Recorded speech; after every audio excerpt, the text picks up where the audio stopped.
fake to Swift. Williams throws wide open. Impressive, man. Look at the way that Bears just pounced on the Bears today. 20-0 in the first. Fourth down and 3. Williams stands in the pocket. Nice job. The first option was Keenan Allen's. Plays her in as an extra blocker on third down. Williams. Expectations are so high. There's no way for them to meet the expectations to start the season. Number 45. Williams. Keenan Allen. We said, okay, we can't get any better than that. Sure enough, he turns right back around and he's saying, I'm going to beat it DJ Moore. Taylor Williams on fourth down. Going deep. Hello and welcome, everybody. That is the good that you will see from last week's game, and that's about it. Figured I'd just start it off on the positive. Why not? Because the Bears went in there and just laid another egg. Not that it's not expected, but I mean, 20-0 at halftime. And I heard the Lions beat reporter on ESPN 1000 on my little drive before the show talking about how when the Lions went into the locker room at halftime, how Ben Johnson was chewing out some of the offense for their lack of execution in the game plan. He was pissed that they got 2 field goals on 2 drives, and he was pretty upset about their red zone percentage going into the half at 20-0. And so, you know, Caleb had a good game. Despite all odds, this kid keeps continuing to just drag this corpse, you know, through the rest of the season. And even though, like, you know, I voiced my opinion that I don't think it's worth having him out there, he did once again have a pretty good game. You know, 3 fumbles, though, 2 of them lost. Meanwhile, Detroit just happens to fake a fumble and just bite you. Dave, how you doing this week, man? I'm good, dude. It's Christmas. You know, I'm not letting the Bears ruin my Christmas. Isn't it crazy? It's set up to do so. There's literally a game right before, and we turn right back around on Thursday. It almost It almost would have sucked, man, if we were, you know, kind of in a playoff race, and it would have been disappointing. It would have like ruined some feelings, but I mean, I'm okay. I'm ready for the next season. I'm sure you are too. Just kind of seeing. I think we're both in off-season mode almost.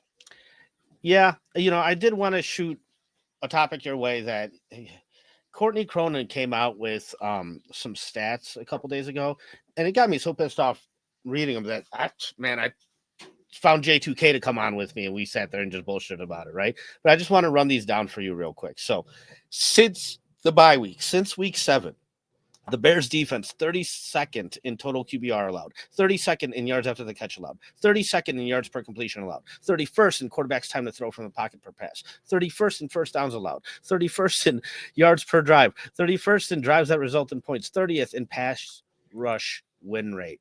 We're talking about a bottom 2 defense since week 7. I want to be like I'm going to try to be realistic reacting to it, right? Matt Eberflus was never really the problem on defense, right? So he did a decent job with defense. Secondly, I think we've all known for a while this was never really going to be a good pass rush. And then the other part of that, I guess I'm just reacting to those stats on the fly, but I think my biggest thing with that is I saw a lot of like Tremaine Edmonds hate this weekend and just kind of hating on him because he didn't play very hard. There's such a difference of these players playing and competing in playoff games or games that would be relevant to the playoffs as this, which is, you know, we talked about it last week. It's like a self-preservation mode. It's we got to play the game. We got to make tackles. I get the devil's advocate side of that argument, which is, hey, like if you're not a tone setter on defense, then of course you're going to be losers. And so I get that part. I think if this team was like 8-4 and competing for a playoff spot or something, I think you'd see a lot more players that you might be like 50-50 on or a little bit more on the fence with playing harder. So yeah, you know, you mentioned it during the offseason where you said defenses aren't consistent.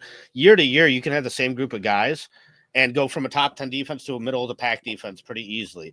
But when it falls this far, right, it's more than just inconsistency. There's a lot of lack of effort out there. There's a lot of lack of talent. and a lack of effort. And it's a combination of that along with bad coaching and bad schemes and, some terrible close losses. These guys, I mean, I can't give them much reason to keep trying, right? So it just is what it is. But I thought it was very damning, and I think it really tells a story of the season because, 4-2, and here we go. Here's the thing 9 too, is straight like I'm losses. watching the draft order at this point, right? We're in the tankathon season, and I'm watching these teams, and I'm looking at the top. Yeah, flex things. Yeah, we're not about to talk about the Seahawks game here, man. Yeah, we're not coming in here it's being not like, where this oh, is what are the going. positives to gain? No, it's all just, yeah. Daniel Jeffries with the last comment just nailed it on the head. It's just, let's just get this over with already. I forgot where I was going with this. It's more of a thing Draft of order. Yeah, draft order and tankathon. There's different types of teams and why they try hard or they play well. Like, look at the Panthers right now. They're playing hard and they're winning against like decent average teams. They just beat the Cardinals and they're doing well because they really don't have anything to gain from losing or being bad. It's the core is there, the young core is there. They're only going to get better. They can only practice. The coach just got hired, and there's a positive to be gained from playing hard. This is a team that, and I looked at that draft order right now. I think it was Giants, Patriots, Raiders, Titans, Jaguars. It's one of the worst draft orders that we've seen in a really long time because there's like a log jam at 4 wins. Last year, 4 wins got you the second overall pick. 4 wins was the Commanders, and they were second overall. So it's a log jam at the bottom right now. And the Bears, to me, are the worst team in terms of why the end of this season matters. It's all guys that on your team, the guys that you free agency acquired are guys that, like Tremaine Edmonds, I get it. He's been playing like shit. But that's a guy that, for one reason or the other, he's going to look at Buffalo and be like, I just left that situation to come here. What the fuck am I doing here? The other part of it is that he's been on good teams and he knows what it looks like. And he's like, why would I sacrifice my body?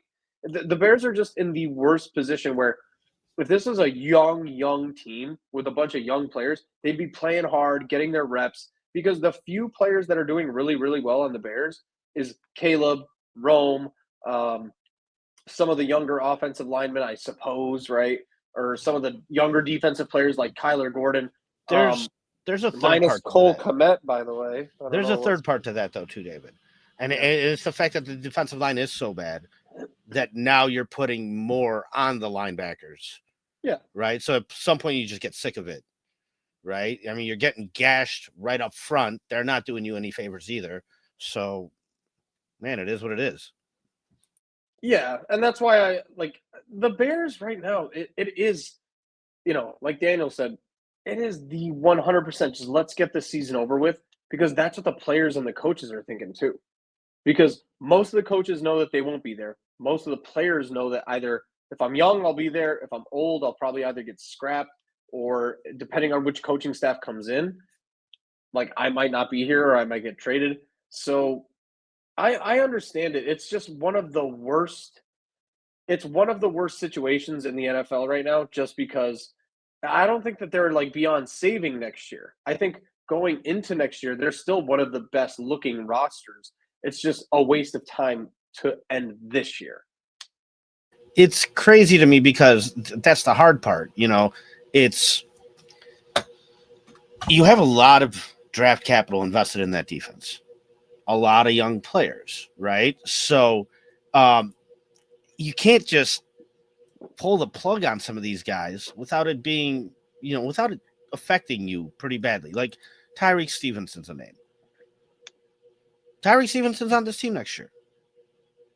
Yeah. Situationally, you know what I mean? Because what are you going to do? You drafted the kid second round, still pretty early on. Like, I'm not saying maybe he'll get the same amount of play time that he's gotten this year, but he is on this roster next year.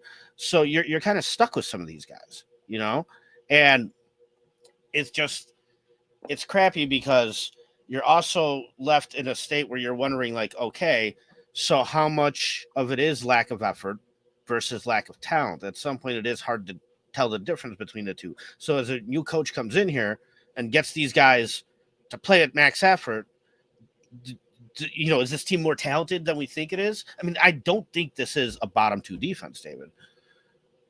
But they are. You are what you are, right? So that's the tricky part right now in my mind is being left in this state of kind of confusion, like in this gray area where, I know we're sucking, but I don't know. I don't know what to do moving forward because if you go down that route, there's just too many holes to fill still. Yes. Long answer, short answer, yes. Short answer to your long question. Yes. It is a problem with the coordinator. It's a problem with the players. Here's the thing I really need people to understand. And watching this, we talk to each other through text about that game. And the more we watch Bears games, the more we're thinking we need Vrabel. Because defense and a lot of football that I watched this weekend, because I have a lot of fantasy implications going on. I watched like almost every game this weekend. I noticed that the good teams have players that I cannot name on defense. We were talking about like Pittsburgh. They have a few notable names, but like teams like, Buffalo, Washington, Seattle, Tampa Bay, like playoff contending teams, Denver, I cannot name a majority of their defensive players. And the issue there is that we know these players really, really well because we are on the Bears and we watch the Bears and we think that they are better than they are. And it comes down to a coaching schematics type of issue and an effort type of issue. Defense is all effort. And we said this going into last year. Defense is so fickle because it just comes down to effort. And so I'm not really worried about this team going forward on defense because I think that there's tons of talent there. But is it just going to end up being the right scheme, the right thing? It is a bottom 2 defense right now, but I expect it to be. They just don't care, and I don't blame them. Like, this team is a dumpster fire right now. It is the worst. Like, I'm looking at the draft order right now.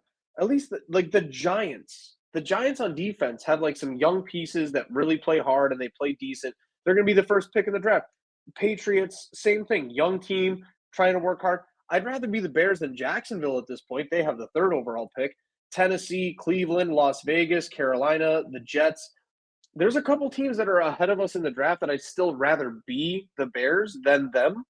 But the list gets shorter and shorter. And with the defense, like, I don't know, even a top 15 to top 10 defense next year still gets the job done. I'm not so worried about those stats. I'm just really not because I think that right now and what we're watching against Detroit, like, I just knew that Caleb was going to get garbage time points because Detroit was going to score because they're actually trying to win. And then the Bears get to respond and then just do this little shootout thing. And I just don't worry about these stats right now. Everything right now, we said this at the beginning of the year because we didn't really expect much. Everything this year is about eye test.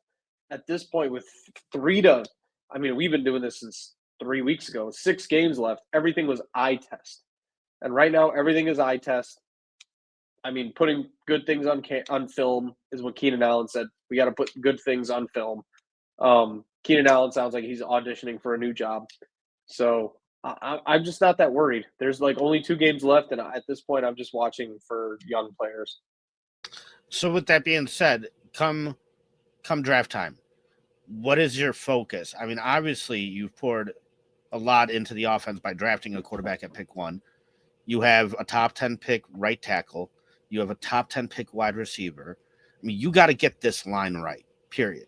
And it looks like the chatter is that they're not going to sign Tevin Jenkins, that they're most likely going to let him move on. But can you replace 4 out of 5 linemen and feel good about that going forward? I mean, if anything, you need to probably overpay him just for consistency's sake, in my opinion. Like, at this point, he's got leverage on you, and you're going to let him walk because you're going to be cheap. But he deserves to have that leverage. So, and I have 2 questions for you because I feel like going into this week, we just didn't have much to talk about as a show. And we talked about this beforehand. It's just as an episode, like, I don't know what to talk about anymore because The Vrabel situation is very sensible and logical, but it's upper management that's the trump card in this whole coaching search. But I'm scared that the media will choose Ben Johnson to save the GM. Daniel, I think anybody who is fighting for Ryan Poles right now is fighting a losing uphill battle.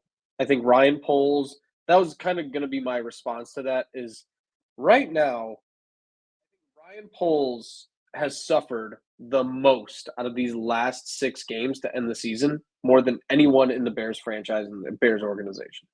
There's nobody who has been like, you want to talk about like Tremaine Edmonds has had a bad few games, like Keenan Allen's looked bad, DJ Moore's looked bad. There's no one that looks worse right now in the last like 6 games than Ryan Poles. Ryan Poles, even mid-season, was still kind of like, meh, maybe he can be saved, maybe he can be salvageable. Ryan Poles in the last 6 weeks, his approval rating, if we're talking about pure approval rating, has probably gone from like 100 at the beginning of the year to like 50. He's down to like 10. I don't think anybody's really concerned about Ryan Poles. It's kind of staggering. I don't think he's that bad. I think he's still a middle of the pack GM, but fuck him. Like, honestly, I don't have any sympathy for him. Like, he's been doing a really bad job. So I'm glad it's kind of come to light. I really, really want to like find some clips of me shitting on him at the beginning of the year and just throw him back out there. I have him. And, when you first said it, I was taken back a little bit because I've always been a Ryan Poles guy, right? And it's one of those things that over time you have convinced me on, because as much as I want to like him, all I really like is his draft approach. And even that, it's a results-based business. I like the approach, but the results are the results. And it hasn't worked out. Your third-round picks are terrible. Terrible, right? Like, you passed up Jalen Carter for Darnell Wright. I'm not sure if that was the right move. You drafted, a couple defensive backs. One of them, Tyreek Stevenson, has literally was the straw that broke the camel's back this year. But even before that Washington game, David, you pointed out, you're like, Tyreek Stevenson is not having a good year. 3-4 games in, you said this to me. And so it's not, even with last game, dropping that pick 6, like, come on, man. Like, you either do or you don't. You don't get to just keep getting chances. I remember the first text that you sent me after we drafted Tyreek Stevenson, and I watched his highlight videos, and I was like, this guy's going to suck. His hips are terrible. He's a straight line, up and down cornerback. He has no change of direction, even in college, even in Florida. I remember watching his, like, college tapes, and I remember you asked me, like, what do you think of this draft pick? I thought he sucked. He's a hard hitter. I'll give him credit there. That's fine. He's made some good run stops, and then his rookie year having those 4 interceptions kind of gave you some false hope. Right. But I initially, when you asked me, like, what do I think of Tyree Stevenson getting drafted, I thought he sucked. I looked at his college game tape, and I was just like, this guy has no hip flexibility, no hip mobility. He can't change directions to save his life. And that's kind of what his detriment has been in the last few years in the NFL. Is like anytime they put him in the slot or put him on like an angle route and he has to change directions, he gets fucking absolutely annihilated. We are pretty steadfast. I feel like me and you could write a book or like write a manifesto, right, about what our tenets of football are. And like you could ask us about every category, and me and you would kind of be just like, nope, that's always a bad idea. That's always a good idea. That's always a bad idea. That's always a good idea. I have my preferences for sure, pretty right. And I think me and you are pretty consistent with them. And what do we always say about quarterbacks in a draft in terms of like where one gets drafted versus where they end up being like the best out of their class? The first guy's a shot, but I mean, oftentimes you still, like, Patrick Mahomes was what, the 4th best taken quarterback? Third. Yeah, 3rd. So you can still get him. Typically, you need to get him in the first round, though. You know what I mean? But even the pick 1 quarterback is still like a 50-50 shot. So that was kind of my observation. I still think Caleb's really, really good. I think a little bit of his – I think even I'm starting to get a little bit more realistic with him. Caleb, more than ever, more than any quarterback I've seen since like Mitch or Kyle Orton, when I watch him in his drop back, before he even throws the ball, I can tell when he sees something he likes versus when he's going to make a mistake or just throw the ball away. Like, I could tell you at the top of his drop back, when he's about to scramble or panic, or deliver a dot. And that might be more of a future problem. That might be a scheme problem. That might be a play calling problem. Like, I can just see it there going forward. What I'm getting at with this is that I think Caleb is still has the potential to be the best quarterback in his class, but I'm less and less confident in that statement moving forward. I don't think he's bad by any means, but the Jaden Daniels, Drake May, JJ McCarthy, Bo Nix thing, I mean, they're all so close right now that I'm not a hater on Caleb yet. I think with the right coaching, he's still going to be the best in his class. But right now, I'm just a little bit less up on Caleb.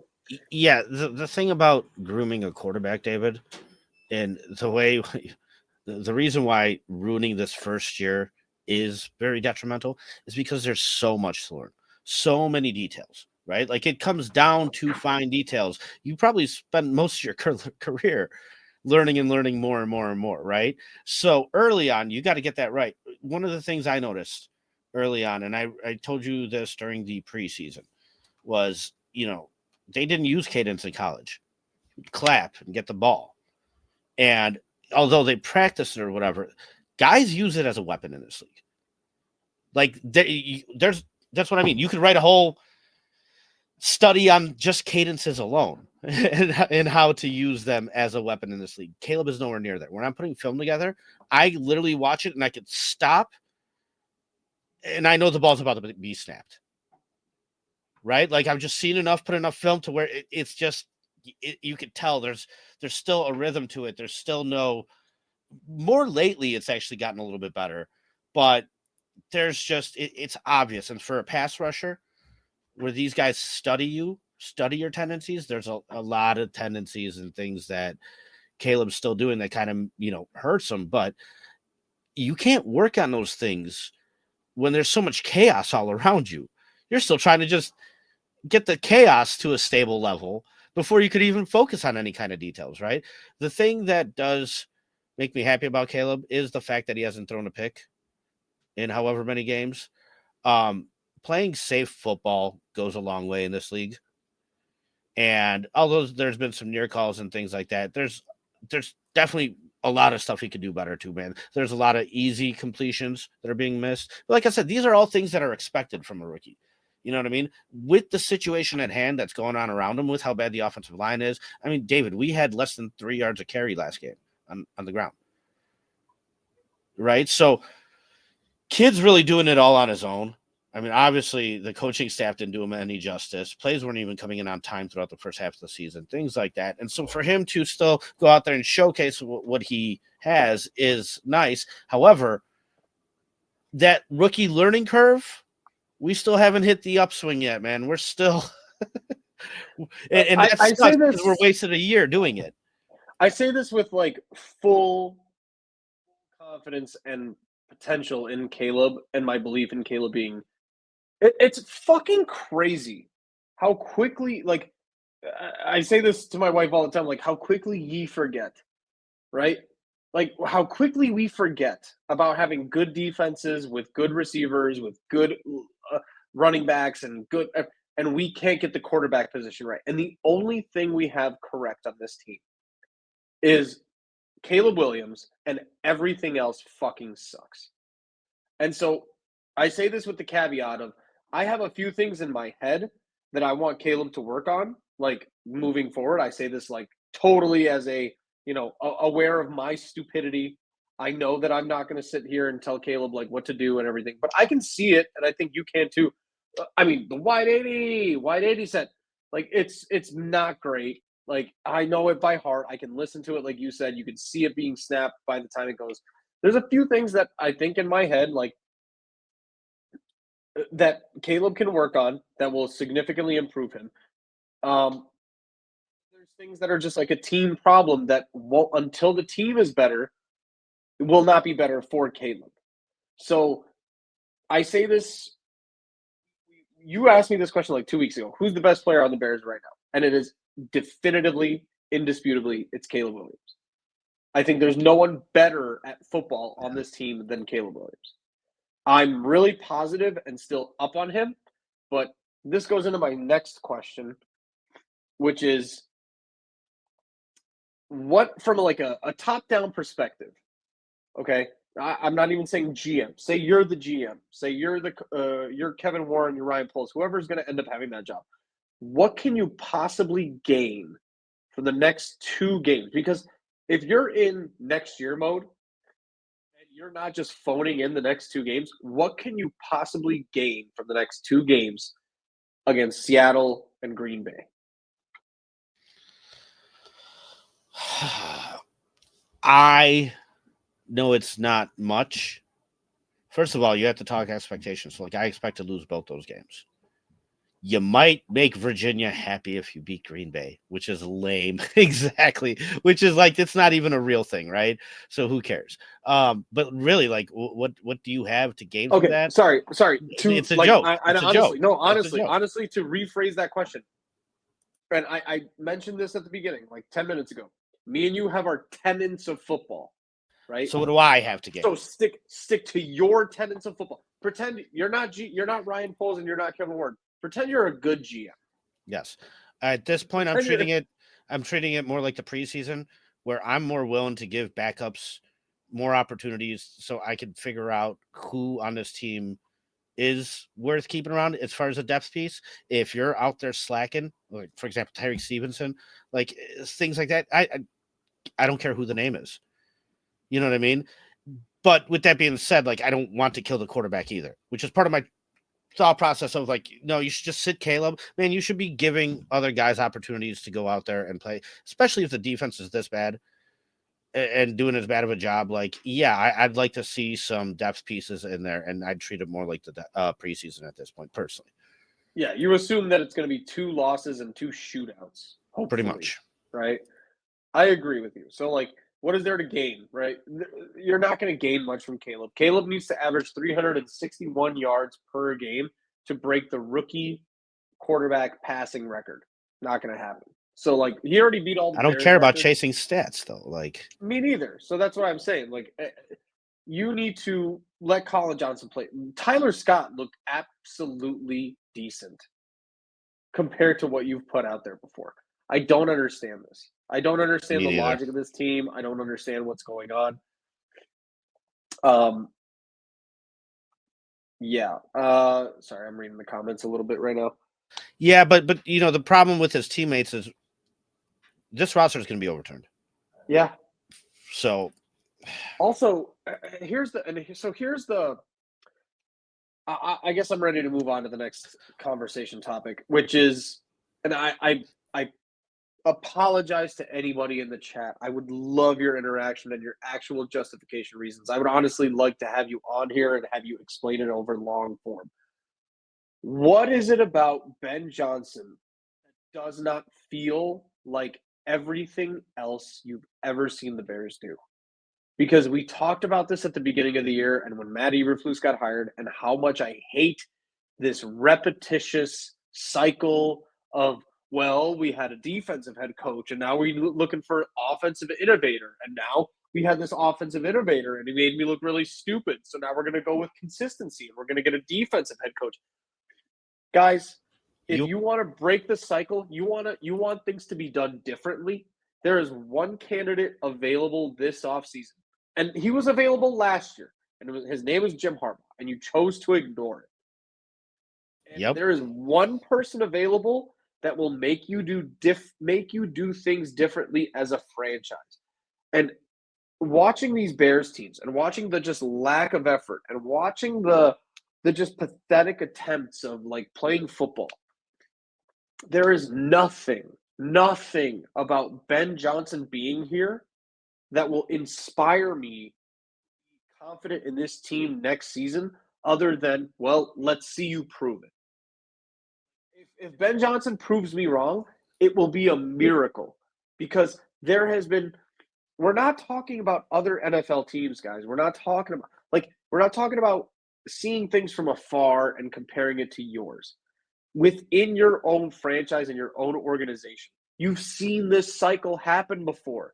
If Ben Johnson goes to somewhere else, he goes to Cincinnati, he goes to New York, he goes to Las Vegas, and he kills it, I can actually live with that.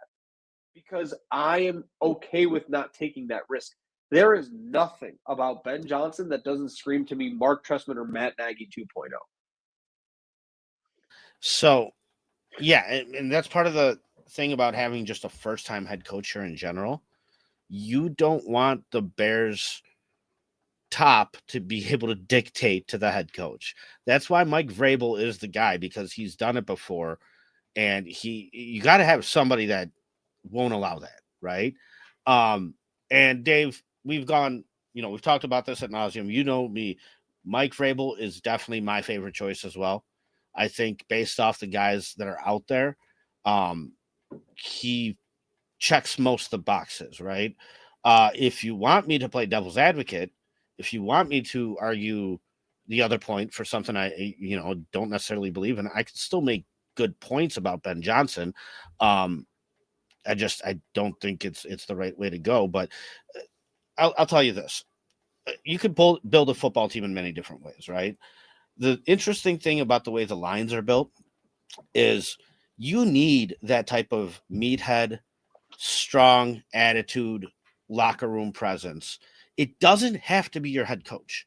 In 2006, we had it here with Olin Kreutz. We had it here with Brian Urlacher. The locker room was self-managed, and that's why Lovie Smith can just be Lovie Smith, right? But what Dan Campbell does for the Lions right now is allows Ben Johnson to be Ben Johnson, allows him to be a schematics guy, you know what I mean, and offensive guru or whatever, because he doesn't have to worry about the other part of it, right? And I Yes. think that's the unknown. I think if we bring Ben Johnson in here, one, we don't have the players in this locker room that hold themselves to any kind of standard. We're seeing that right now, right? Unless Caleb just takes it over completely, but that's even putting more on the kid's shoulders, right? Like, no, this is why Jalen Carter might have actually been good for this team, but whatever. Regardless, I'm worried that Ben Johnson, he'll bring the schematics part with him, sure, but there's still a lot more that goes into a football team than just that. So, man, like I said, checkers before you play chess, right? Can you go in there and have a guy motivate you to bash your head through a wall every single week? Because that's where it starts, right? But beyond the schematics, beyond drawing up cute plays and this and that, it starts with the physicality and the physical part of football. And that's why you said you have these defenses that you don't know these players on. And that's fine. They're motivated. They're putting in a ton of effort, and they're succeeding because they're put in the right positions. It doesn't have to be flashy. It does not have to be flashy on defense, man. And so offensively, too, man, I don't know. Matt Nagy was very creative. We saw what that happened when, he wasn't a good head coach, right? So meanwhile, you had a guy like John Fox come in here who wasn't very creative, who was very experienced. And what happened? Adam Gase got a job for saving Jay Cutler one year. He left behind Vic Fangio, right? So, you have guys under you that wind up getting opportunities and get jobs. And what did Mike Vrabel have? Matt LaFleur, who went off and got a job with. That's what I'm Arthur saying. Smith. That's what I'm saying. This is a guy that's got it figured out at the top. Dude, if we get to those problems where we have to replace our offensive coordinator because our offense is good, we'll talk about that when we get there. I would love to be having Let's that get there conversation with first. you guys right now. I would love to be telling you right now that, oh no, our offensive coordinator is going to get hired because we kick ass on offense. So, yeah, no, we're not there yet, man. We need stability. We need structure. We need strength. We need leadership, experience. I have a few points to add on to that, because I watched some of the Jared Goff interview after the fact with Ben Johnson, and there's nothing to me about Ben Johnson that doesn't scream just adorable offensive play caller. And somebody who can tell me yeah, he's had experience offensive coordinating. Dude, there's offensive coordinators in this league have done it for 5 years straight and just don't leave the head coaching situation because they know they can't do any better.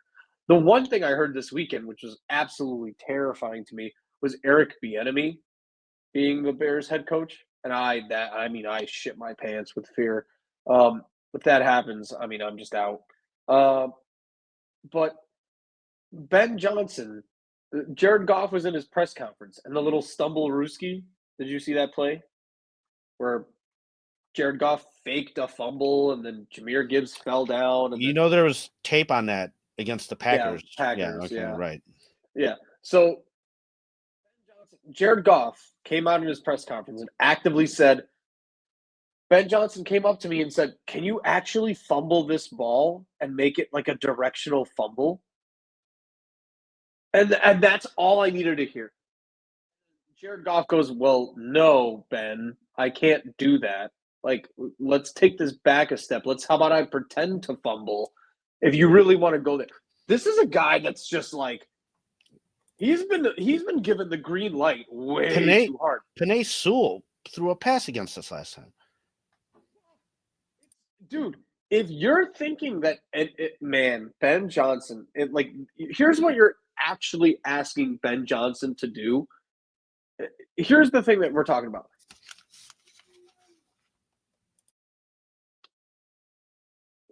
What's with the demanding terminology? Q plays in a doorbell.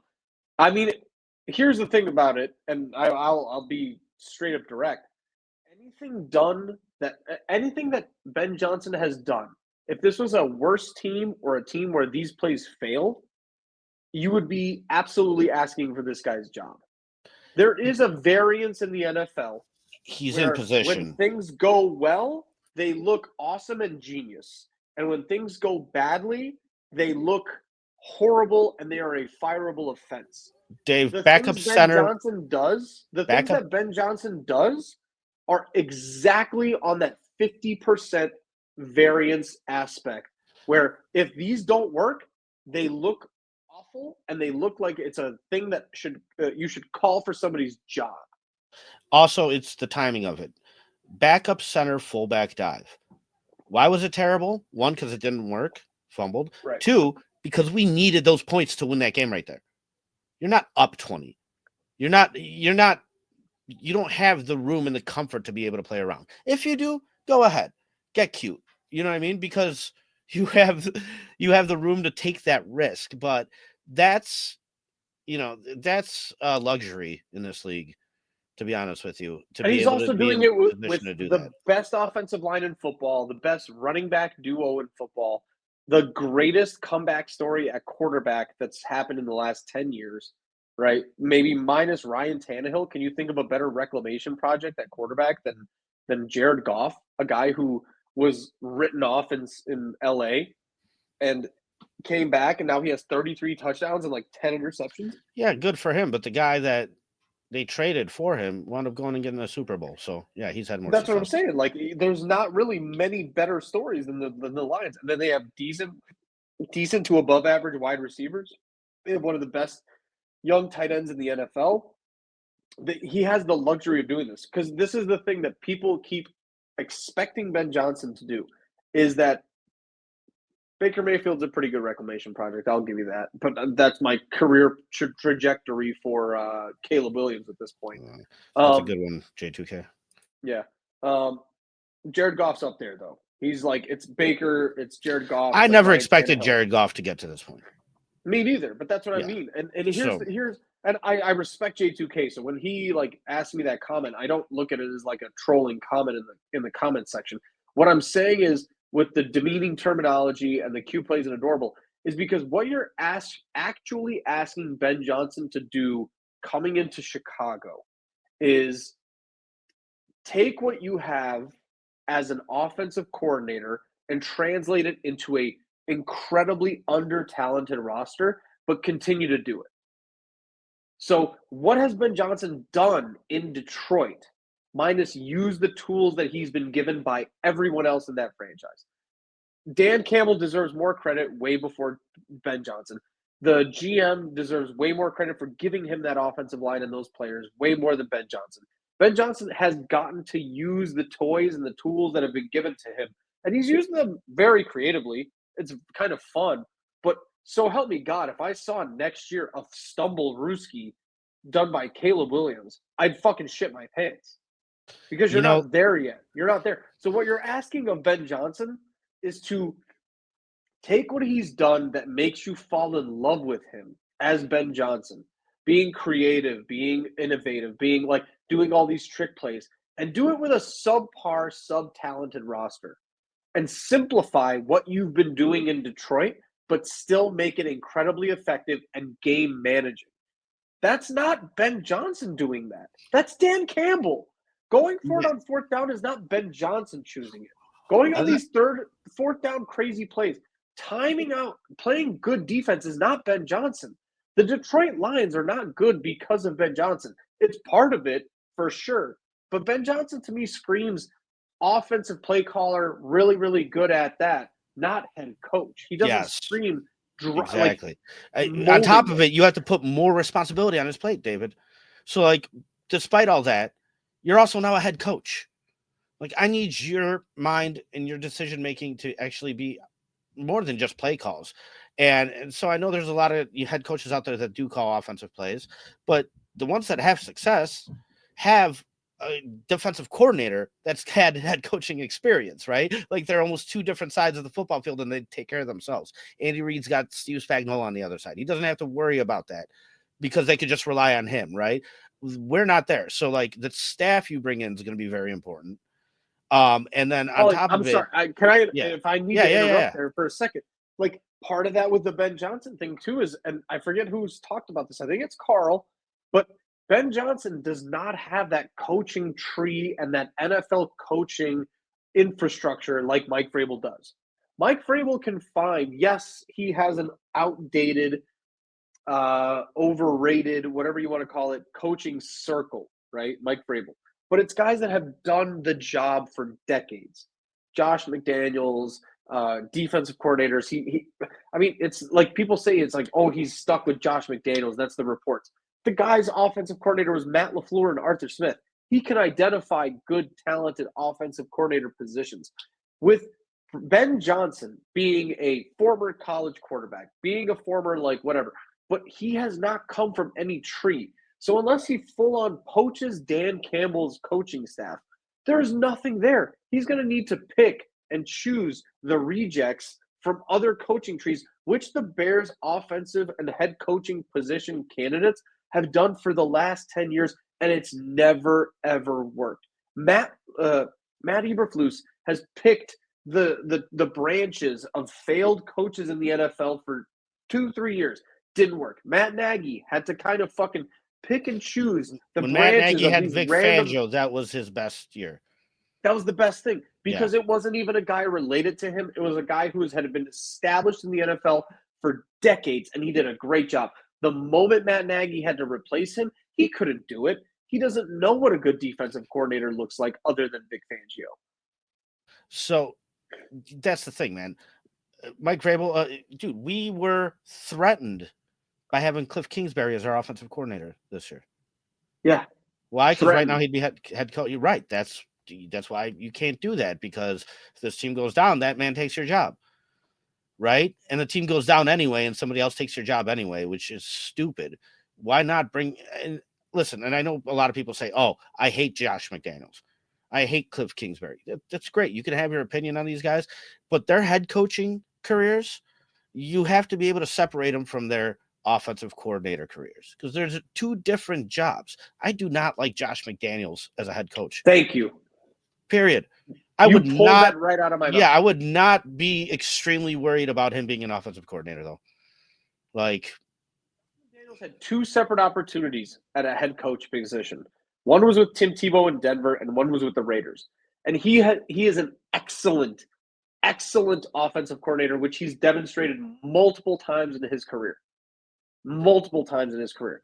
He's had retreads, he's had opportunities, but every single time he's had an he has had a head coaching position opportunity, he has absolutely flamed out, because for some people it's just too much. Right. And we don't know much about Ben Johnson, and I'm not saying I do. Maybe Ben Johnson will go somewhere and be fantastic, but it's a risk that I'm willing to not take rather than take, because of where the Bears are as a franchise and where they are with Kevin Ward and Ryan Poles. Ben Johnson is a luxurious upgrade, or he's a coin flip type of hire. If you're the Raiders and you're just like, I just made a great new franchise with it's in Las Vegas and you get to do whatever the fuck you want. Deion Sanders gets to come in and coach the offense, blah, blah, blah. Like, yeah, great. Fucking hire whoever you want. This is like the Bears, man. Like, you want to talk about Bears football, bringing it back down to Bears football and respectability and whatever. This is what I said this last week. Give Mike Vrabel a 7 to 10 year contract and let it ride. I know that even if he starts like 8-8 for the next 3 years, at one point you're going to peak at 11, 12 wins and you're going to make the playoffs.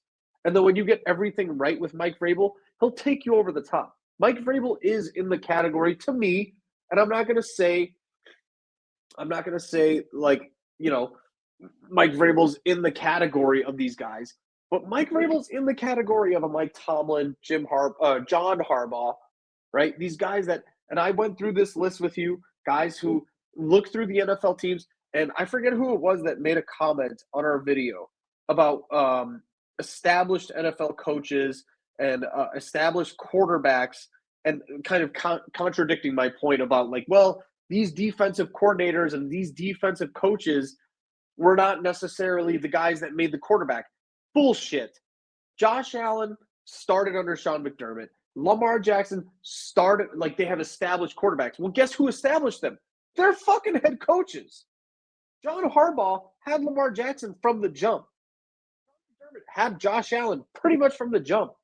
Like, these are not defensive or special teams coordinator head coaches that were like gifted an established quarterback. They helped cultivate him.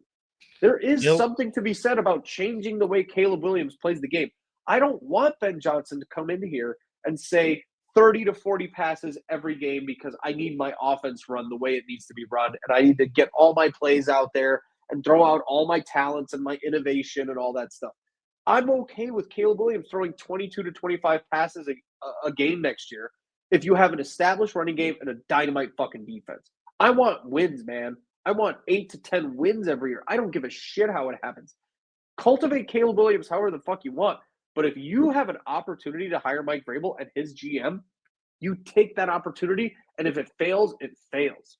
Because at least you're taking a measured risk. With Ben Johnson, you're just being like, hey, fuck it, man. This is what the media wants me to do. This is what everybody tells me it wants me to do. I can go over this again, but most of our chat and most of the viewers have seen last week's episode. There's next to no evidence that offensive play caller plus young quarterback equals success. It just doesn't mean anything unless they come from a Mike Shanahan or Kyle Shanahan or a Sean McVay tree. It's very rare that ever works out. You just need good established NFL head coaching and good game scenarios. I like this comment. I don't mind Vrabel, but he feels like a the locker room right type of guy, not the next brilliant mind like McVay or O'Connell.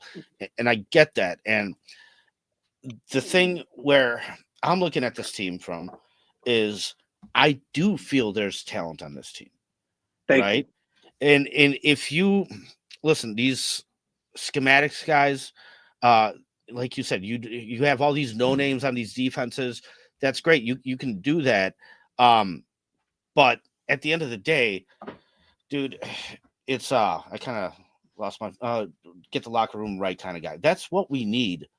We need to get the locker room right. We need to create a floor of stability. And I think if we do that, we stop asking the talent to overcome every single possible obstacle, right? Because right now they're playing an uphill battle, left and right. Everything's going wrong around them. Like I said, first half of the season, you're not even getting plays in on time. Keenan Allen said against the Packers, Caleb came in and had to just look at his wristband and take his best shot because only half the play came in before the mics were cut off at 15 seconds, right? So you're not even doing the fundamental stuff. You're asking all these guys to just do it. And if you just at least create a floor of stability, I think there is enough talent to be able to win you games. You just got to let that talent shine. And we talk about, all these great coaches, and I'll bring up Andy Reid over and over. 20 years to win his first Super Bowl. During that span, he was a great coach. Everybody knew he was a great coach. It wasn't until he got Patrick Mahomes that he won the Super Bowl. The talent is what will do it at the end of the day for you, right? You could be the greatest coach out there. You're still not playing the game. So at this point, I do feel that we are set up in a way where we could still compete against some of these other teams and whatnot, but we can't ask them to do everything on their own. And you get a guy in here that's creative and schematic, and if it goes bad quick, oh, that's a snowball effect. That's hard to bounce back from. What the stability, the consistency thing, it might not be the prettiest thing. And I'm not saying Vrabel is this genius-minded coach. He's not. He's not the greatest head coach in the league.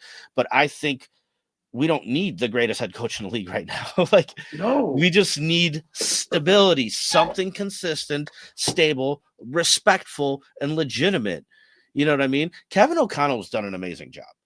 I'm not, same thing with Matt LaFleur. And David, I was actually going to bring these two teams up. We talk about a rebuild here. It's lasted 3 years. Dude, the Packers are the youngest team in the league. Yeah. They're done. They're going through their rebuild. Nobody says that word about them, period. The Vikings are doing it all with a backup quarterback. They drafted a quarterback in the first round, got hurt, didn't skip a beat. So, like, those two coaches there are doing a phenomenal job. And, it's great, but we're not anywhere near that, man. And we've broken so much to where you have to fix a lot. And effort's huge right now. These guys are not putting in effort. Like I said, you need a guy that's going to come in here and motivate people to bash their heads through a wall week in and week out. And that's where it starts. And if you do that, then you'll allow the opportunity for a creative offensive coordinator to come in here and maybe get cute. But I don't need that at the head coaching level. I really don't. And that's kind of my next point, man, is like, you have talent already. It's about a guy that knows how to use it. It's about a guy that knows what the NFL looks like. When you had Vrabel in Tennessee, he had A.J. Brown and he had Derrick Henry. And how did that offense look like every single week? It was Derrick Henry and it was A.J. Brown.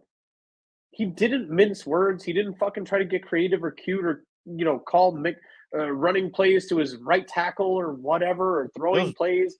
Ryan Tannehill was on a second team. Yeah, but that's what I mean. And this is one of those luxurious things that I don't understand what this Bears fan, like, you're hoping for a home run and something that you don't really know is a known commodity, and acting like Ben Johnson is a known commodity is crazy. Ben Johnson is much less of a known commodity than Mike Vrabel. If you want to raise your floor, you want to change the outlook of your team, you got to go with something like Mike Vrabel rather than a Ben Johnson. It's fine if you want to take that risk, but if you're cool with being 2-10 for the next 5 years, and here's where the logistics come in, because me and you always look at the logistics and the math and everything like that. If you hire Ben Johnson at $15 to $20 million a year, he's taking a minimum 5-year contract. If Ben Johnson sucks by year 1, you're stuck for 4 more years because you're a McCaskey. You think George McCaskey is getting rid of $15 million a year for 5 years and just eating that shit? You're stuck as one of the worst franchises in the NFL. The risk is not worth the reward.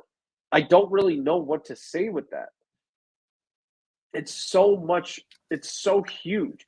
Whereas with Mike Vrabel, I can guarantee you're going to be somewhere within like the competitive range in the NFC North. And this is the other thing, and we mentioned this last week. You are in the middle of the peak of the NFC North. The Vikings are about to get like possibly the first seed after they were being considered as the worst team in the NFC North. The Packers are the middle class of the NFC North. And they're 10-4 for fuck's sake. And they're dangerous, man. They are a dangerous team. You're telling team. Ben Johnson, Ben, you need to come in here, reinvigorate, renovate the Bears as a franchise, be the offensive play caller, fix Caleb Williams, help us draft new people, and be like, stare everybody in the face and not blink once. That's just not realistic. Mike Vrabel is the only guy that is not scared of these NFC North teams. You know, who else he's not scared of? The McCaskies. I remember you said one thing about Bill Belichick. You're like, man, if we got Bill Belichick here, you're like the first time George McCaskey walked into his office and said anything, Bill would probably be like, get the fuck out and don't ever come back again. Yeah.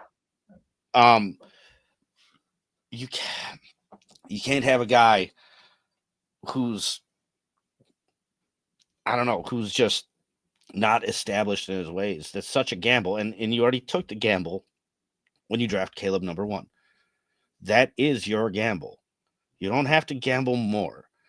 You know what I mean? You have to make that work in the best way possible. And you've already ruined a year doing it, right? To come in here and get an unknown commodity, like you said, or more of an unknown commodity, and take a bigger risk, you can't ruin another year. You don't have that luxury. You really don't. And man, it is based off who's available, in my opinion. That is just the best pick. And 9-8 forever. 9-8 forever. That sounds like the Steelers to me. And who's got the most Super Bowls in this league? The Steelers, because that's fine. And J2K, you even made a case for wanting to make the playoffs year after year. Take the risk on the young play caller. Listen, the Rams have a Super Bowl with Sean McVay, but like same thing. Like, Kyle Shanahan's a great coach. He's a great play caller. He still hasn't won one. Listen, he's made Brock Purdy. He's made Brock Purdy look real good. That's fine. That's great. Sean McVay's the guy that went in there and actually did get one. I get it, but man, he's like a 1 in a million thing. He was the youngest head coach to ever get a job. Everybody knew that this guy's good. You know what I mean? And I'm not sure if Ben Johnson's that. Same thing with Kyle Shanahan. Kyle Shanahan did it on multiple different teams. He's literally there's a coaching tree that stems under him and Sean McVay that everybody's trying to pick off of. Ben Johnson's really just done it here on the Lions. And he's done it with Dan Campbell. And like I said, Dan Campbell's such a meathead rah-rah guy that he's got that part completely covered. We don't know if Ben Johnson can sit there and hold the locker room together. I definitely know we don't have the players that will hold themselves accountable in a locker room to a certain standard. That is part of what we need right now. And unfortunately, you have to get that and not maybe get that. That has to be a definite thing. Like, you need somebody to come in here and just lay down the law and enforce it, honestly. And yeah, like I said, based off who's out there and who's available, Mike Vrabel checks most of the boxes. Is he the perfect candidate? No. Is he going to be the greatest offensive scheme? No. But what he is a head coach in the NFL. I know that. This is an older comment that J2K put in there. It was just Vrabel seems like a John Fox retread or like maybe a Matt Nagy retread. Dude, we've seen overly talented teams with shitty head coaches in this town again. I gotta keep emphasizing this. I don't want to talk about teams comparatively.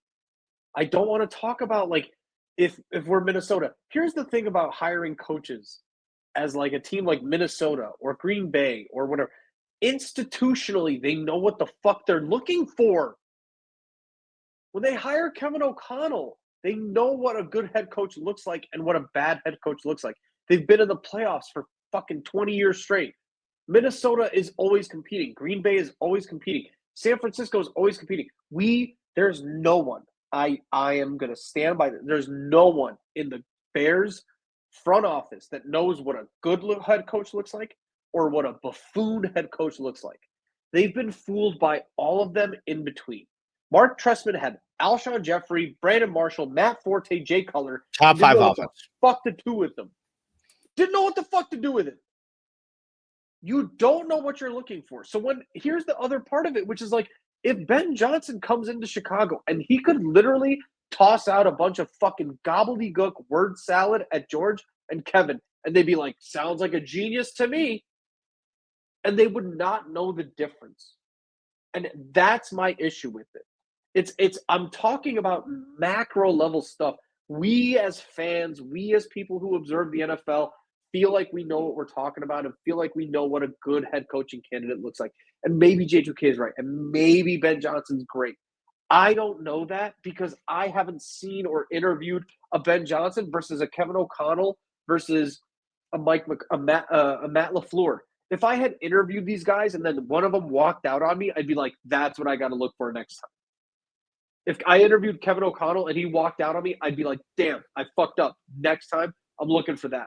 The Bears have no fucking clue. But what I know and what they would know is Kevin Warren and George McCaskey right now have a golden opportunity to say, I don't know what the fuck I'm talking about, but I do know that Mike Vrabel does.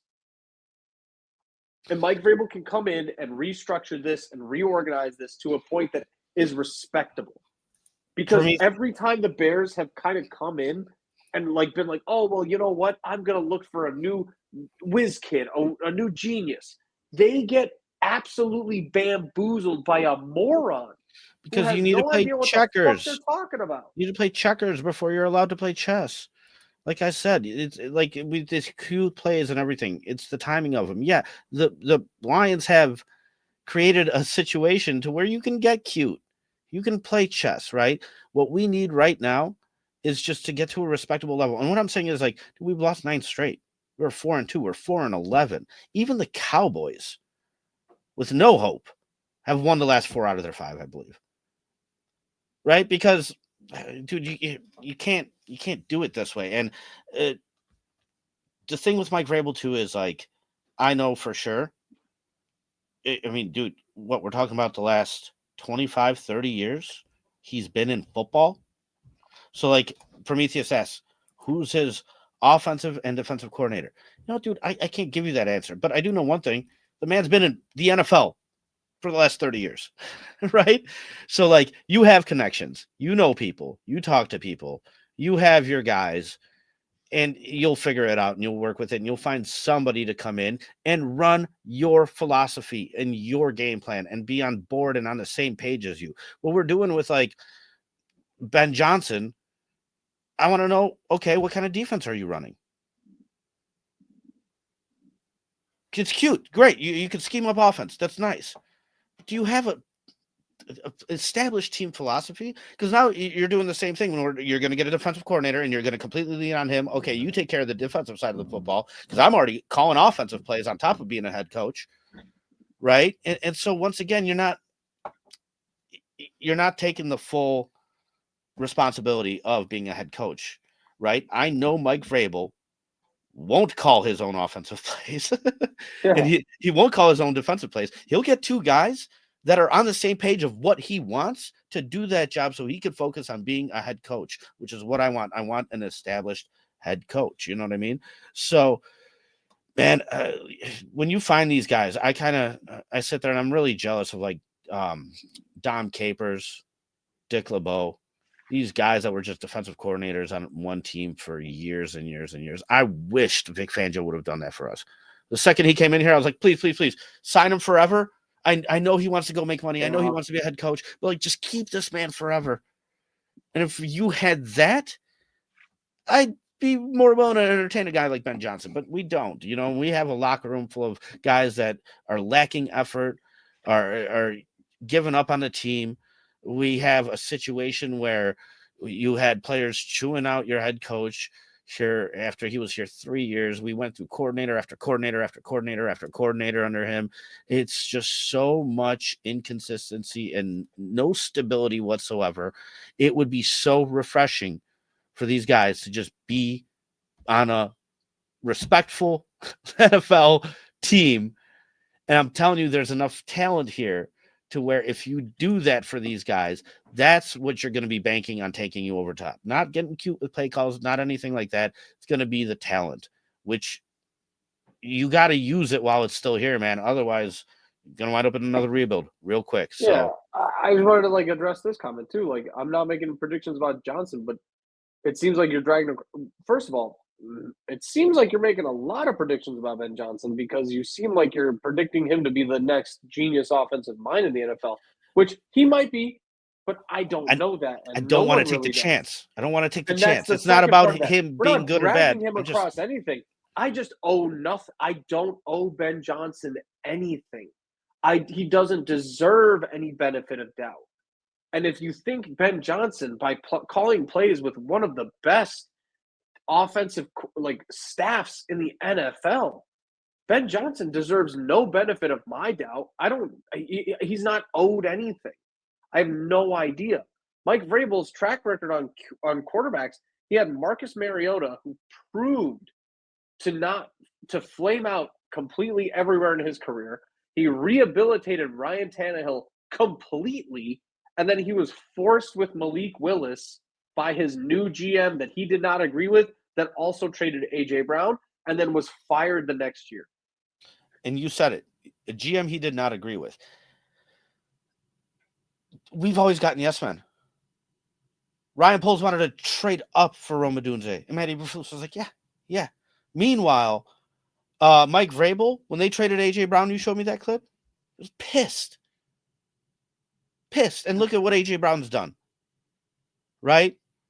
There's a reason to be mad at that, because, God damn it, you got rid of my best player. And so I don't need him to be a yes man. I need him to know what his responsibilities are, what his team is good at, what his team is bad at, and give a proper and fair evaluation. And clearly he's had some issues with GMs that he hasn't seen eye to eye with. He may be really thirsty for an opportunity to go in somewhere, be a head coach, and have this guy be my GM with me, because I know he's going to be on the same page with me, and that's not something that he's had. So, dude, so when do you hire the next McVay or O'Connell? We went over this last week, and I really need to emphasize this. There are a few, and if you want to talk about McVay or O'Connell, there are 8 to 10 head coaching candidacies or availabilities every single year.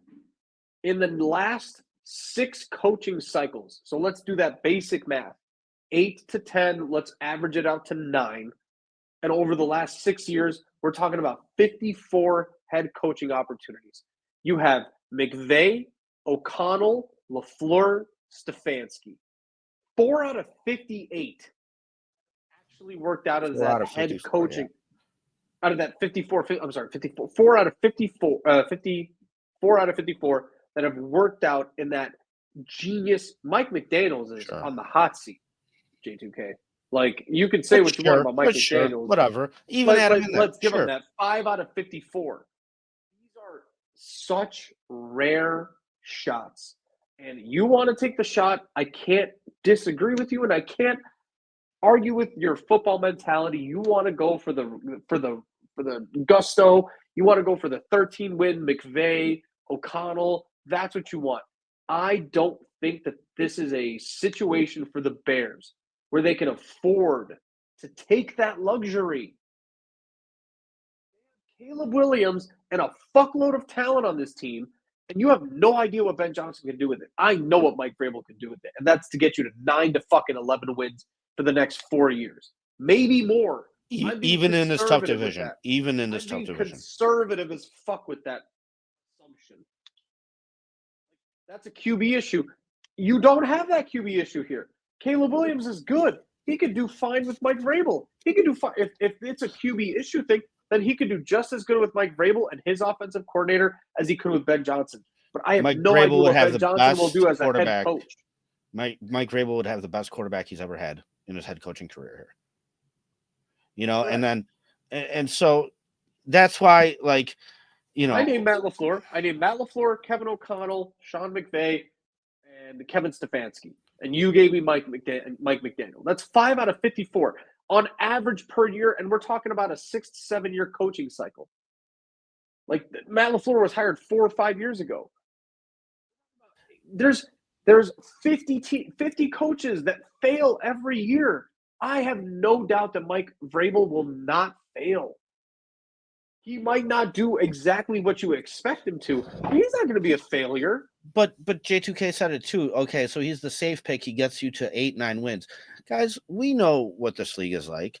I mean, you look at the season we just had.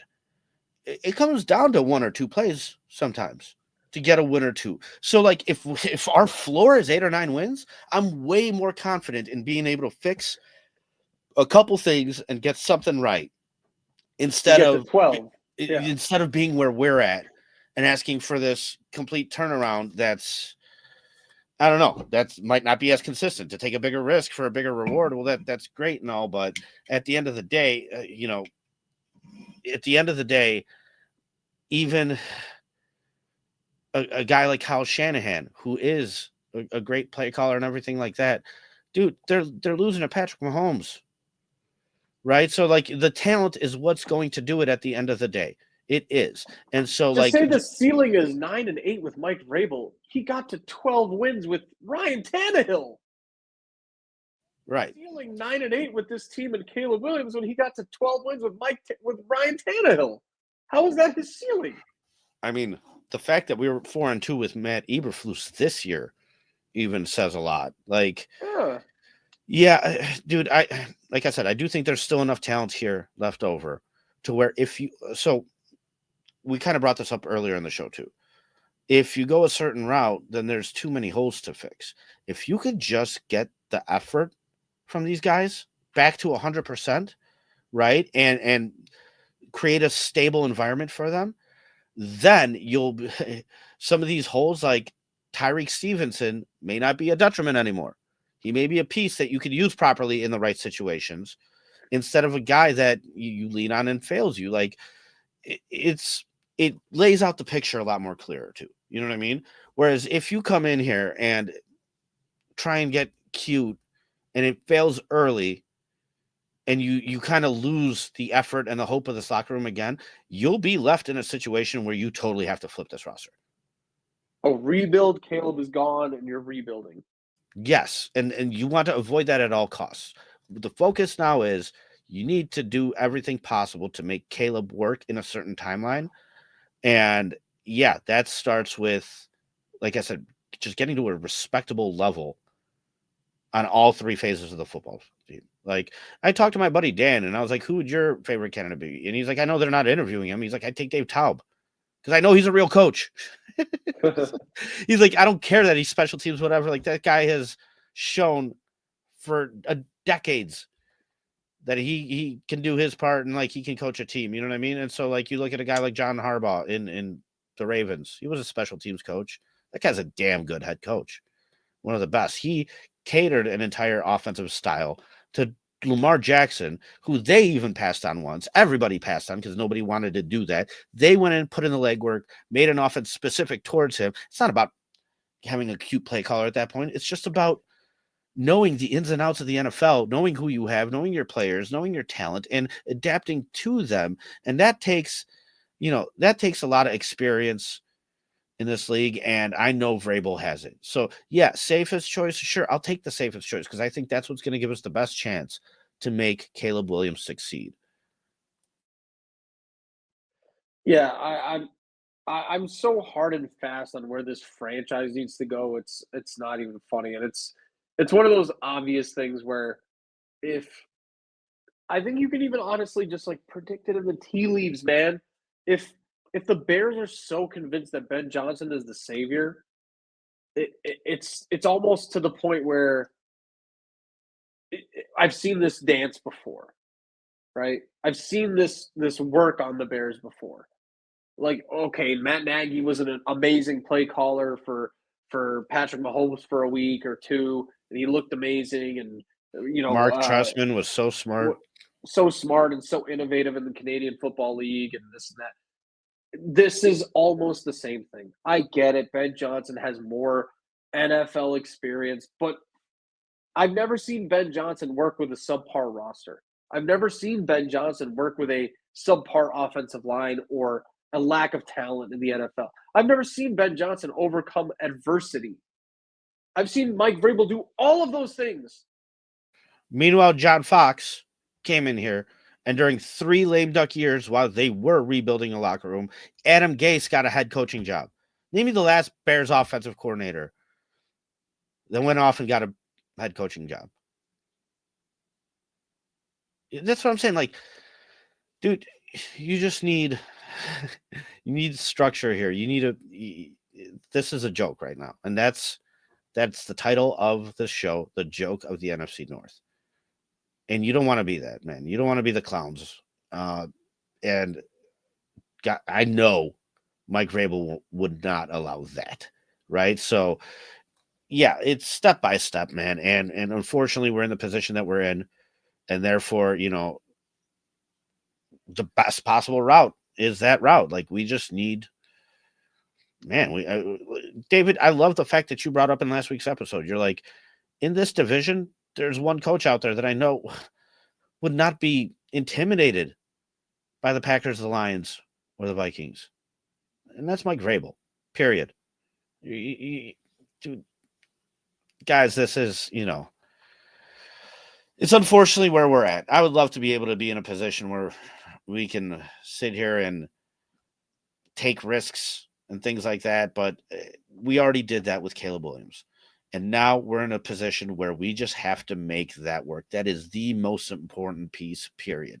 And you know what's not going to work? Getting sacked multiple times throughout the year, 7 times, 9 times, having 5+ sack games.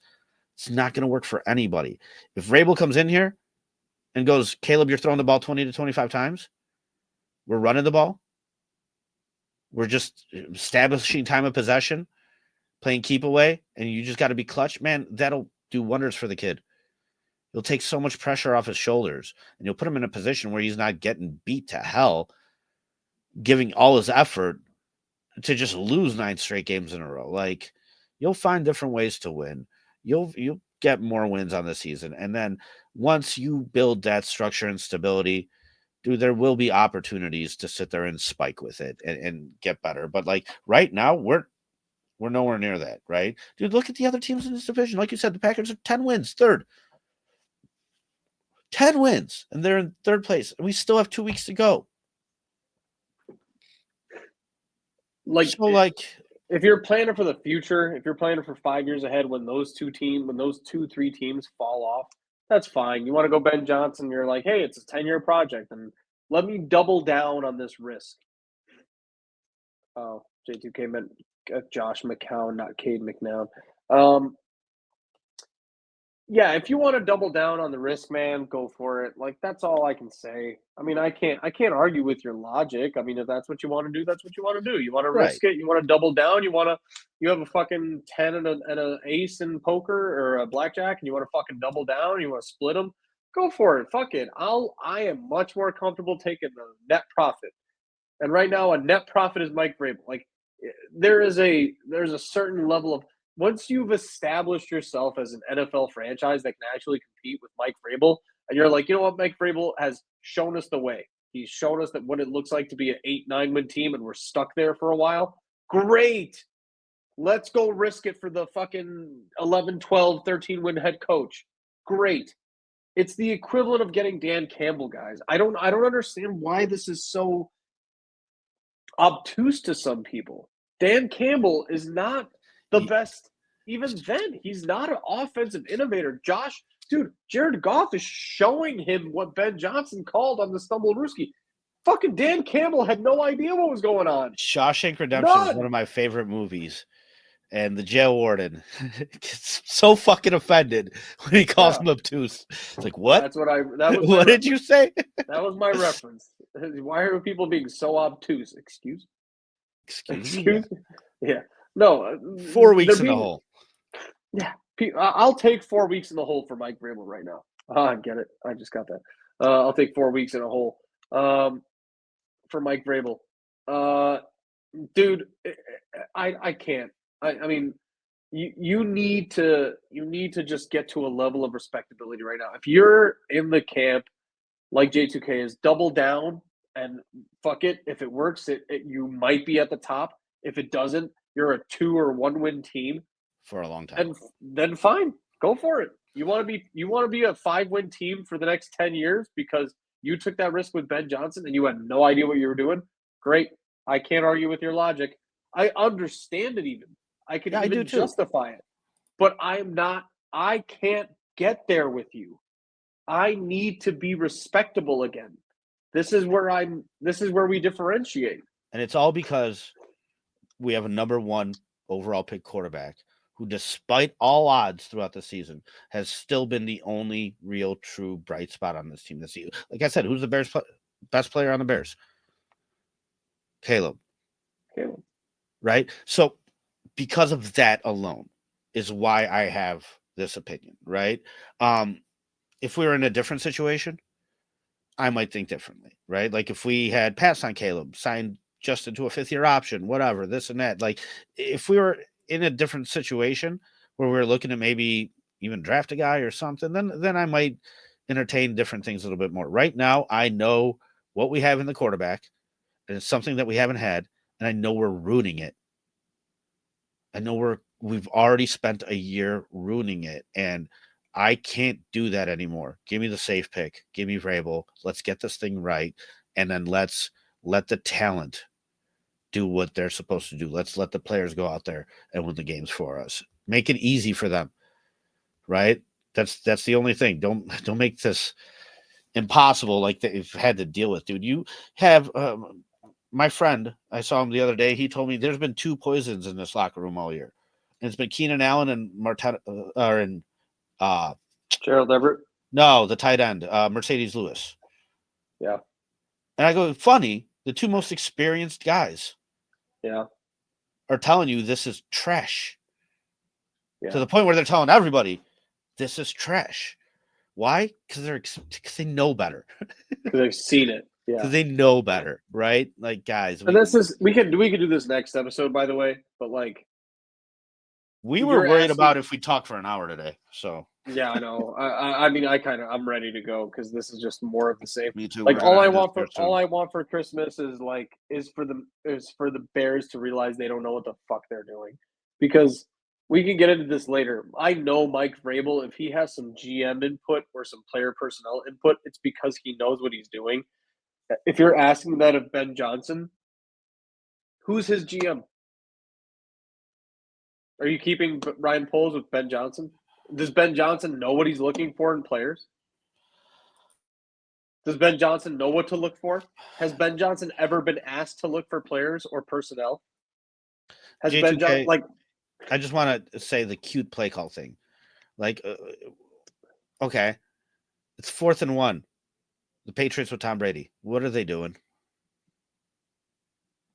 Quarterback sneak. And they're getting the yard every time. Right? And so that's what I mean by cute play calling. You don't have to play chess if you could just play checkers, man. Right? Like last year with the Eagles, 4th and 1. What are they doing? Tush push. They're getting it. You know what I mean? Like, it starts with that, and we don't have that. So to get replace the word cute with creative. How about that? Replace the word cute with creative play calling. Like, we don't need that yet. I don't care. We're not anywhere near there yet. Nowhere. Yeah, we just need to go out there and play football. We've been calling draws and screens and fucking fullback dives on 4th down. I want to call 3 straight run plays. For real. And, it just is what it is. So, like I said, I don't need to gamble more. That's why we have that opinion that we have. Guys, thank you so much tonight for all your time, for participating in the chat. We had a lot of participation, which is awesome. We'd be on here ranting and babbling regardless. But Prometheus, J2K, Flex Diggs, Daniel Jeffries,